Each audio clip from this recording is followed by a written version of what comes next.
నాకు వచ్చే చాలా కళలు నేను రాసుకున్నాను. అమ్మ మీ కళను ఎవరికైనా చెప్పుకున్నారు ఎప్పుడైనా? మీ కళను ఎప్పుడైనా ఎవరికైనా చెప్పుకోండి. మీ కళల వెనుక దేవుని యొక్క ఉద్దేశం ఏదో ఉంటుంది, దేవుని యొక్క ప్రణాళిక ఉంటుంది. హల్లెలూయా చెప్పండి. యాకోబు ఏం చేశాడు? ఒక కలగన్నాడు. హల్లెలూయా. ఏంటి ఆ కళ? ఏంటి?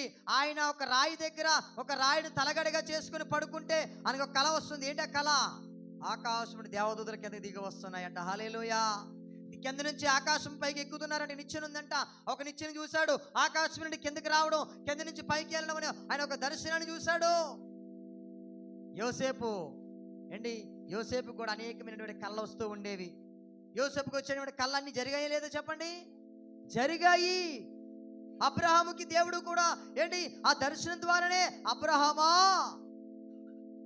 భయపడుకొని చెప్పాడు. హల్లెలూయా చెప్తాం అందరం కూడా. 2 చేతుల పైకి చాపి. ప్రియారా, అంటే దేవుడు కొన్నిసార్లు ఏం చేస్తాడు తెలుసా? జరగబోయే విషయాలను కళల ద్వారా దేవుడు మీకు చూపిస్తాడు. కళల ద్వారా దేవుడు మీకు చూపిస్తాడు. ప్రియారా, మీకు చెప్పాను కదా, ఒక రోజు నాకు ఒక కళ వచ్చిందని. ఒక కళ వచ్చింది. ఏమిటి ఆ కళ? నేను అనేక మందికి భోజనం పెడుతున్నాను. ఎప్పుడో వచ్చింది ఆ కళ. అనేక మందికి నేను భోజనం పెడుతున్నాను. నేను ఎలా పెట్టగలను? నాకే తినడానికి 3 పూట్ల తిండి తినడానికి నాకే లేదు. నేను ఎలా పెట్టగలను భోజనం అని అనుకున్నాను.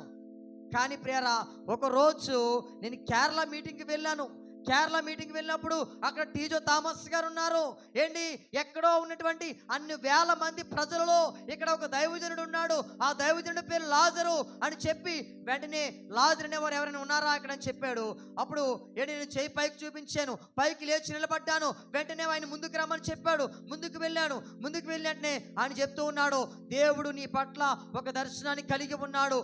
మీ నిమిత్తము నాకు ఒక దర్శనాన్ని దేవుడు చూపిస్తున్నాడు. ఒక పెద్ద సాల కనబడుతుంది, మీరు అనేక మందికి భోజనం పెడుతున్నారని చెప్పారు. గట్టిగా చప్పట్లు కొట్టి దేవుని నామాన్ని మహిమపరుద్దాం.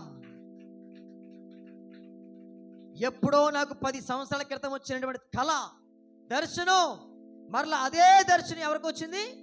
టీజో థామస్ గారికి వచ్చింది. మరొకసారి గట్టిగా చప్పట్లు కొడదాం. హల్లెలూయా. అప్పుడు చెప్పాను, అయ్యా ఆల్రెడీ కొంతమందికి మేము టిఫిన్, ఉదయకాల సమయంలో టిఫిన్ పెడుతూ ఉన్నాం. గత సంవత్సరం నుంచి మేము టిఫిన్ పెడుతున్నామని నేను ఆ రోజు చెప్పడం జరిగింది. అనుకున్నాను అది మీరు ఆపివేయాలనుకుంటున్నారేమో, అందుకే దేవుడు మరొకసారి మీతో మాట్లాడుతున్నాడు. అప్పుడు 10 మంది కాదు, అనేక మందికి మీరు పెట్టబోతున్నారు. మీ చేతుల ద్వారా, మీ చేతుల మీదుగా అనేక మందికి మీరు ఆహారం పెట్టబోతున్నారని చెప్పాడు. హల్లెలూయా చెప్పండి. ఆ దర్శనము ఇంకా జరగబోతుంది. నమ్మిన వారి గట్టిగా చప్పట్లు కొడదాం. హల్లెలూయా. అమ్మ, ఎంతమంది నమ్ముతున్నారు?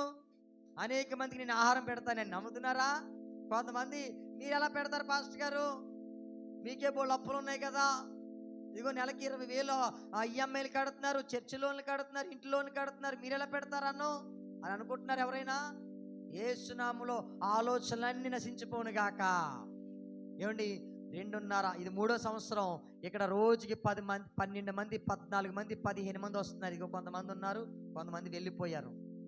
నారాయణ గారు, మీరు ఎప్పటి నుంచి వస్తున్నారు? సంవత్సరం పైనుంచే వస్తున్నారు. ఆ పేర్ల దానమ్మ గారు ఉన్నారు. ఆవిడ 2 సంవత్సరాల కంటే పైనుంచే వస్తుంది. ఆవిడ చిరుపతి సత్యం గారు ఉన్నారు. ఈయన ఇంచుమించుగా 1 సంవత్సరమో ఇక 8 నెలల నుంచి ఈయన వస్తున్నాడు.